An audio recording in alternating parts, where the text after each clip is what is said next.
Oi, galera! Como prometido, revisãozinha rápida de atrito, plano inclinado, exemplo de plano inclinado com atrito e elevador. O amigo aqui que não me decepcionou mais uma vez, sempre com dúvidas legais, já trouxe uma dúvida no celular ali de energia. Então, na hora que a gente fizer a revisão de energia, vamos finalizar a aula com o teu exercício.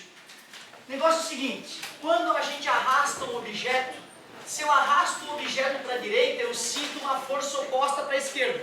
Se eu arrasto ele para a esquerda, a força vai para a direita.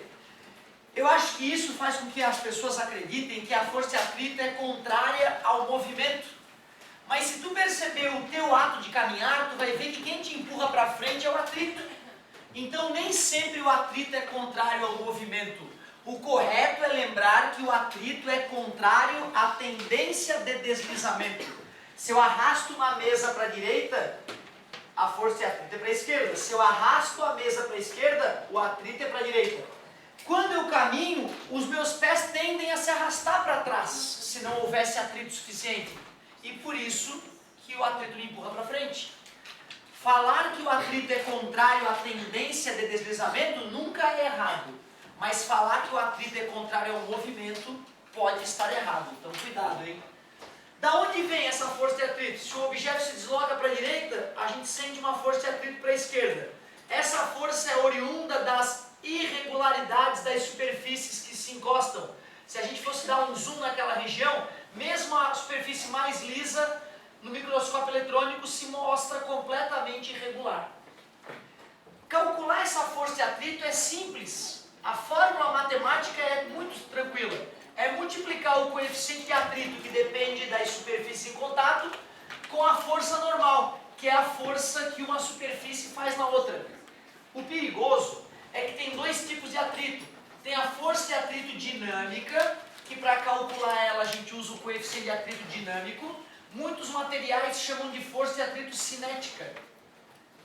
E tem a força de atrito estática, máxima. Essa é que é perigosa. Para calcular, a fórmula é a mesma. Só que aí eu uso o coeficiente de atrito estático. Quando há deslizamento, a força de atrito é a dinâmica que não precisa pensar. O problema é quando o objeto está parado. Porque a força de atrito que tu calcula através da fórmula é a máxima. E a força de atrito estática pode ir de 0 até esse valor máximo. Por isso que quando a força de atrito é estática, merece muita atenção. Já vamos aplicar essa teoria na prática ali, tá? No primeiro exemplo. Detalhe importante sobre o plano inclinado. Está lá o plano inclinado com um certo ângulo alfa com horizontal e nós temos um objeto sobre o plano inclinado. Como é que a gente age para matar essa questão de plano inclinado? Primeiro passo, pontilhada paralela, que vai ser o nosso eixo X. Pontilhada perpendicular, paralela e perpendicular ao plano, que vai ser o nosso eixo Y. Desenhe a força-peso, sempre vertical para baixo, sempre perpendicular à linha do horizonte. Esse peso vai ser decomposto no eixo X, que é o nosso famoso PX, e decomposto no eixo Y, PY. E o ângulo? Aonde está o ângulo? Entre P e PY. Ótimo exercício de geometria, tu provar que esse ângulo está presente entre P e PY. Se tu lembra disso, fechou, né, meu querido? PX é P vezes sem ângulo, seno de alfa, e o PY é o peso vezes com ângulo, cosseno de alfa. Não gostaria que tu decorasse essas fórmulas. Por quê? Porque às vezes o vestibular, para dar uma provocadinha, em vez de fornecer o ângulo alfa, fornece o ângulo beta. Esse ângulo beta ele apareceria ali, ó, entre P e PX. E aí, em vez de seno, seria... Só que tu sabe que a soma dos ângulos internos de um triângulo é... Então, se tu sabe o beta, dá para achar o... Aí tudo bem se tu quiser usar sempre essas fórmulas. Revisãozinha rápida. E agora vamos ao exemplo. Vamos ao exemplo que envolve plano inclinado, atrito e leis de Newton. Especialmente a segunda lei de Newton. Cara, se tu começar, né, a treinar essas questões e aprender a resolver questões de plano inclinado com atrito, é um ótimo sinal. É um ótimo sinal que tu está bem acima da média já. Então, olha só, uma questão clássica. Uma questão clássica seria plano inclinado, vamos colocar um ângulo gostoso ali, 37 graus. Vamos colocar um objeto de uma massa qualquer ali, tipo 20 kg, a massa do objeto é 20 kg. Eu digo que o coeficiente de atrito dinâmico entre a superfície e o plano é 0,3 e o coeficiente de atrito estático entre a superfície e o plano é 0,5. Digo que a aceleração da gravidade no local é 10 metros por segundo ao quadrado. Claro que eu te forneceria que o seno de 37 é 0,6 e o cosseno de 37 é 0,8, valores clássicos de vestibular. E a pergunta é, qual é a aceleração que este bloco atinge? Se ele parte do repouso, velocidade inicial 0. Me ajudem, como é que a gente faz essa questãozinha aí já de nível médio?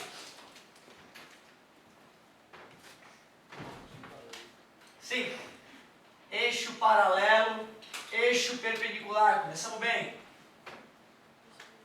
Desenha o peso, cuidado com o peso. Muita gente vai no automático e joga para cá o peso, ó. Já ferrou. Depois de desenhar o peso, decompõe Px, chamado de força eficaz, e o Py.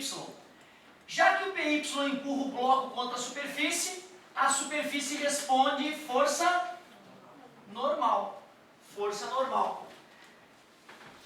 Mas quando o bloco tenta deslizar, o atrito se opõe, né? Aceitam, se eu desenhar essa forcinha aqui, a força de atrito?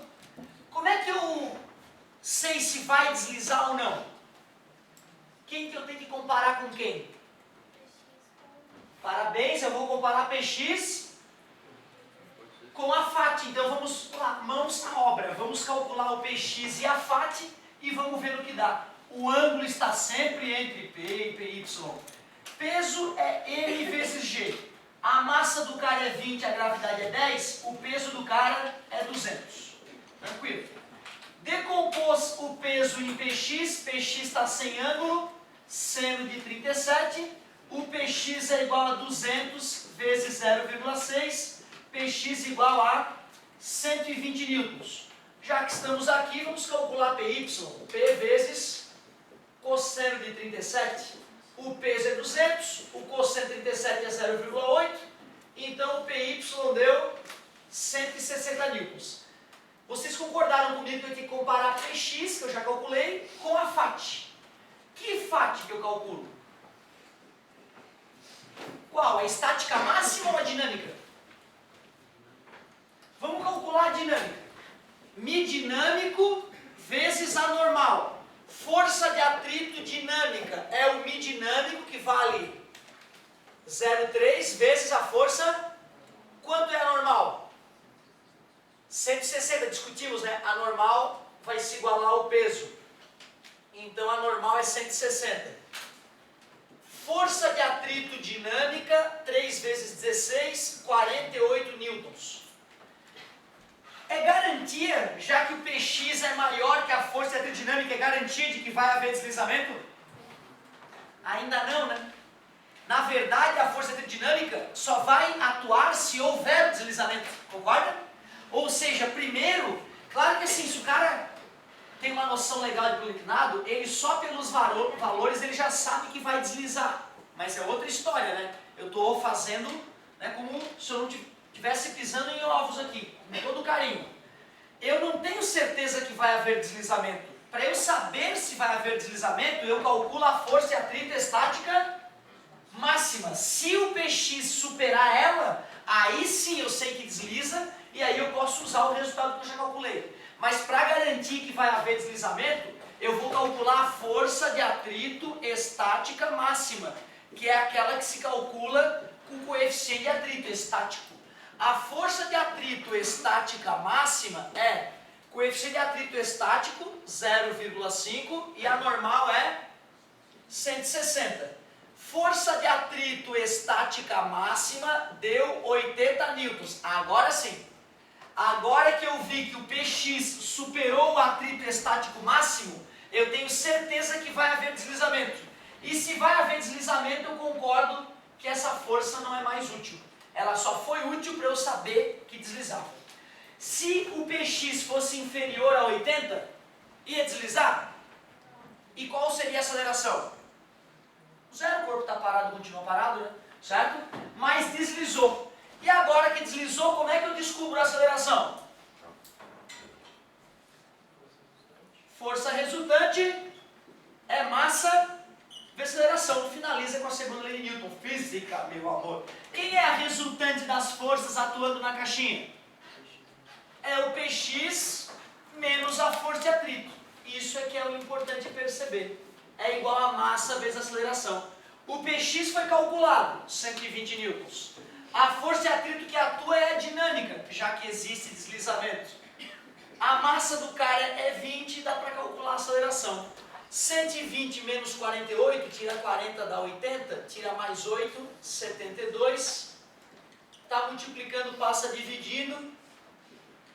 Metade dá 36, divide por 10, 3,6 metros por segundo ao quadrado. Essa é a aceleração do cara. Cara, essa questão aí já é bem completinha.